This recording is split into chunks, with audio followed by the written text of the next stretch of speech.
Praise the lord. Good morning. ప్రభువైన యేసుక్రీస్తు శుభనామంలో మీ అందరికీ వందనములు. అనుదినము దేవుడి మాటల చేత బలపరచబడుతున్నారు నమ్మి దేవుని స్తుతిస్తున్నాను. బలపరచబడుతున్నట్లయితే పరిచర్య కొరకు ప్రార్థన చేయండి, అనేకులకి షేర్ చేయండి. చిన్న ప్రార్థనతో ఈరోజు దేవుడి సన్నిధిలో మన హృదయాల్ని సిద్ధపరచుకుందామా? పరిశుద్ధుడైన మా తండ్రి, నీ ఘనమైన శ్రేష్టమైన నామాన్ని బట్టి మీకు వందనాలు ప్రభువా. మరొక దినాన్ని మా జీవితాల్లో ఇచ్చారు నాయనా, మీకు స్తోత్రాలు. తెరవబడిన హృదయాలు ఇవ్వండి, వినగలిగిన చెవులు ఇవ్వండి, గ్రహించగలిగిన నీ మాటలు ఇచ్చి మమ్మల్ని బలపరిచి ఆదరించి ధైర్యపరచమని యేసు నామములో ప్రార్థిస్తున్నాము తండ్రి, ఆమేన్. ఈరోజు దేవుని వాగ్దానము హోషేయ గ్రంథము 14వ అధ్యాయము 5వ వచనం. తామర పుష్పం పెరుగునట్లు అతడు అభివృద్ధి నొందును. హోషేయ chapter 14 verse 5. He shall grow as the lily. దేవుడిచ్చినటువంటి అద్భుతమైన వాగ్దానం మనందరి జీవితంలో నెరవేర్చబడును గాక, ఆమేన్. యుద్ధకాల సమయంలో ఎంతమంది అభివృద్ధి చెందాలని ఆశపడుతున్నారండి. దేవుడు వాక్యం కూడా అలానే సెలవిస్తుంది కదా. ఏమని అంటే, మరి తామర పుష్పం పెరుగునట్లుగా అతడు అభివృద్ధి పొందును. మరి ఎవరు అభివృద్ధి పొందుతారు? మరి అభివృద్ధి పొందాలనుకున్న వాళ్ళు ఏం చేయాలి అని దేవుడు ఒక తామర పుష్పాన్ని మనకి మాదిరిని చూపిస్తూ మాట్లాడుతూ ఉన్నాడు. మరి తామర పుష్పం ఎక్కడ పెరుగుతుందో మనందరికి బాగా తెలుసు కదండి. డర్టీ ప్లేసెస్లో, డర్టీ వాటర్స్లో కూడా అది పెరుగుతూ ఉంటుంది.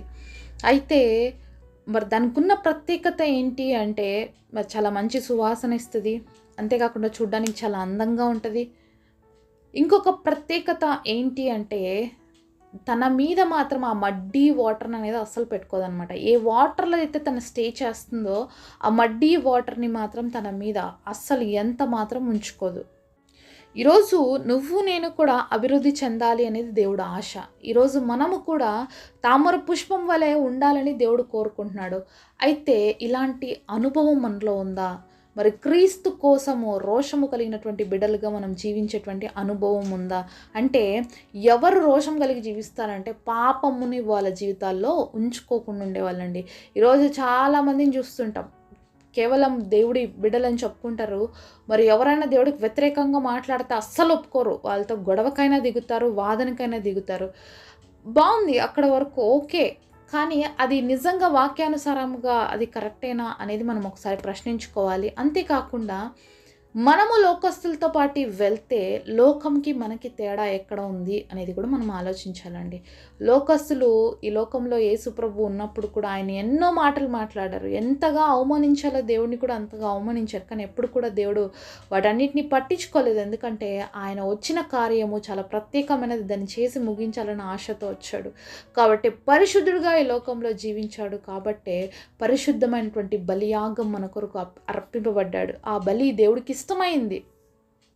యేసయ్య బలిగా అర్పించబడ్డాడు కాబట్టి ఈరోజు మనందరికీ పాపక్షమాపణ వచ్చింది. అందుకనే దేవుడు చెప్తున్నాడు, నువ్వు అభివృద్ధి పొందాలనుకుంటున్నావా? అయితే నువ్వు పరిశుద్ధంగా జీవించు. నువ్వు అభివృద్ధి పొందాలనుకుంటున్నావా?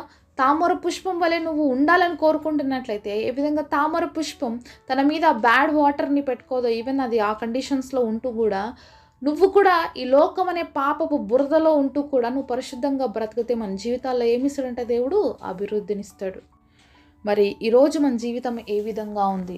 మరి అభివృద్ధి చెందాలని అందరికీ ఆశ ఉందండి. అందరం కూడా అభివృద్ధి పొందాలనే కోరుకుంటున్నాం. కానీ మన జీవితాల్లో పరిశుద్ధత ఉందా? దేవుడి సన్నిధిలో మనం అభివృద్ధి చెందడానికి, వర్ధిల్లడానికి మన జీవితంలో ఆ యోగ్యత ఉందా అనేది మనం పరీక్షించుకోవాలి. మరి తామర పువ్వు అక్కడ ఉంటూ కూడా, ఆ స్థలంలో ఉంటూ కూడా దాని మీద వాటర్ పెట్టుకోవాలంటే ఎంత గ్రేట్ కదండి. ఈరోజు మనం చాలాసార్లు సాకులు చెప్తూ ఉంటాం. ఎలాగ పరిశుద్ధతని కాపాడుకోవాలండి? లోకమంతా కూడా పాపంతో నిండిపోయింది. నేను ఆఫీస్కి వెళ్తే అక్కడ ఉన్న కొలీగ్స్ బాగలేరు, నేను కాలేజ్కి వెళ్తే అక్కడ ఉన్న నా ఫ్రెండ్స్ అలానే ఉన్నారు, నేను ఇంకా రూమ్మేట్స్తో ఉంటే అక్కడ రూమ్మేట్స్ కూడా అలానే ఉన్నారు. మరి వాళ్ళందరి మధ్యలో నేను ఎలాగ ప్రత్యేకించబడాలి అని చాలాసార్లు మనల్ని మనం ప్రశ్నించుకుంటాము. దేవుని ప్రశ్నిస్తూ ఉంటాము. ఎవరైనా నువ్వు అలా ఉండకూడదు, ఇలా ఉండకూడదు అని చెప్తే వాళ్ళని కూడా మనం ప్రశ్నిస్తూ ఉంటాము. మరి ఆ ప్రశ్నలన్నీ వేసుకునేకి ముందుగా మనం ఒక పరిస్థితిని ఆలోచిద్దాం. తామర పుష్పం ఏ విధంగా చేయగలుగుతుంది ఆ పని? ఆ మడ్డిని తన మీద ఎందుకు ఉంచుకోవట్లేదు? ఎందుకు అదంతా ప్రయాసపడుతుంది? తనలో ఆ వాటర్ని ఎందుకు తన మీద ఉంచుకోవటం లేదనేది మనం ఆలోచించాలి. ఒక పువ్వు అంత తనని హోలీగా ఉంచుకోగలిగితే, యేసుక్రీస్తు ప్రభువారి రక్తంలో కడగబడినటువంటి మనము మరి యేసుక్రీస్తు ప్రభువారి యొక్క మరి బిడ్డలముగా ఈ లోకంలో మనం ఎంత పరిశుద్ధతను కాపాడుకోవాలో మనము ఆలోచించాలి. ఈరోజు నేను అభివృద్ధి పొందలేకపోతున్నాను, అన్ని విషయాల్లో ఓడిపోతున్నానంటే ఎక్కడైనా పాపం మనలో దాగి ఉందేమో మనం ఆలోచించాలి. ఎక్కడైనా ఇంకా దేవుడికి ఇష్టం లేనటువంటి బ్రతుకు మన జీవితాల్లో ఉందేమో. చాలాసార్లు మన పాపమే మనల్ని అభివృద్ధి పొందకుండా చేస్తుందండి. ఈరోజు మరి చాలామంది సంపాదిస్తున్నారు, వాళ్ళ ఫ్రెండ్స్ సంపాదిస్తున్నారు, వీళ్ళు సంపాదిస్తున్నారు.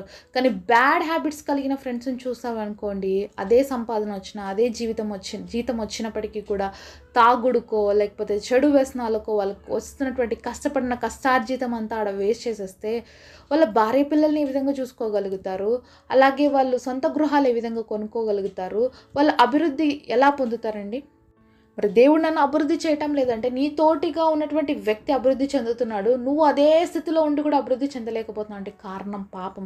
నువ్వు వ్యసనాలలో ఉంటే ఏ విధంగా అభివృద్ధి చెందుతావు? అవతల వ్యక్తికి ఆ వ్యసనాలు ఏవి లేవు, మరి తనకు వస్తున్నటువంటి జీతానంతటిని కూడా చక్కగా మరి వాడుకుంటున్నాడు, చక్కగా ఇన్వెస్ట్ చేస్తున్నారు. మరి నువ్వు ఇన్వెస్ట్ చేయనప్పుడు అది దోషం నీదా దేవుడిదా? చాలాసార్లు మన పాపాలే, మన దోషాలే మన జీవితంలో మనము అభివృద్ధి చెందుకోకుండా మంచి స్థితిలోకి మనం రీచ్ అవ్వకుండా ఉంటాయి. కానీ మనమేమో దేవుణ్ణే అంటూ కూర్చుంటాం, దేవుడు నన్ను ఆశీర్వదించలేదు, దేవుడు నన్ను అభివృద్ధి పరచట్లేదని. కానీ దేవుడు అన్నీ ఇచ్చాడు నువ్వు అభివృద్ధి చెందమని, నువ్వు విస్తరించమని, నువ్వు ఫలభరితులుగా కావాలని దేవుడు నీకు కావాల్సిన ప్రతి విషయంలో నీకు సహాయం చేస్తూ వచ్చాడు. నేను ఈరోజు ఒక మంచి జాబ్ ఇచ్చి నేను బ్లెస్ చేశాడు, అభివృద్ధి పొందు అని దేవుడు చెప్తున్నాడు. పొందకోకుండా నేను ఇష్టానుసారంగా జీవిస్తూ దేవుడిని చేయలేదు అంటే అది ఎవరిది తప్పు అనేది మనమే ఈరోజు ఆలోచించుకోవాలి. ఈరోజు అన్ని దేవుడు నీకు ఇచ్చినప్పటికీ కూడా నువ్వు అభివృద్ధి దశలో లేకపోతే, ఏ పాపం నిన్ను పట్టుకుందో, ఏ దోషాలు నీ హృదయంలో ఇంకా నేరారోపణ చేస్తున్నాయో మరి దేవుడి సన్నిధిలో రోజు అడుగుదామా, పాపాలని ఒప్పుకుందామా?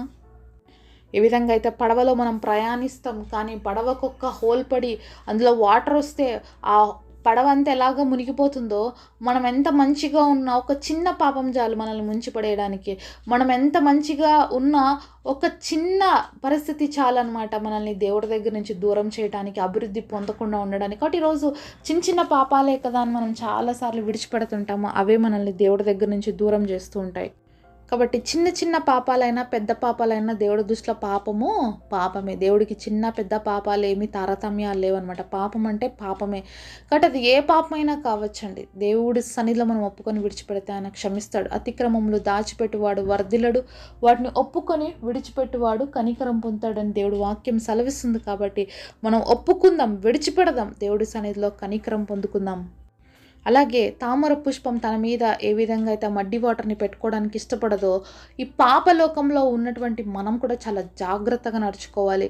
మనం వైట్ షర్ట్ వేసుకునో లేకపోతే వైట్ శారీ కట్టుకోనో బయటికి వెళ్ళినప్పుడు ఎంత కేర్ఫుల్గా ఉంటాం కదా. కూర్చున్నప్పుడు, లేచినప్పుడు, ఏదైనా తింటున్నప్పుడు ఎంత జాగ్రత్తగా చూసుకుంటామో అలాగే మన పరిశుద్ధ జీవితాన్ని కూడా అంతే జాగ్రత్తగా చూసుకోవాలన్నమాట. ఒక మరక పడితే అది రిమూవ్ చేసుకోవడానికి ఎంత కష్టం అవుతుంది కదా.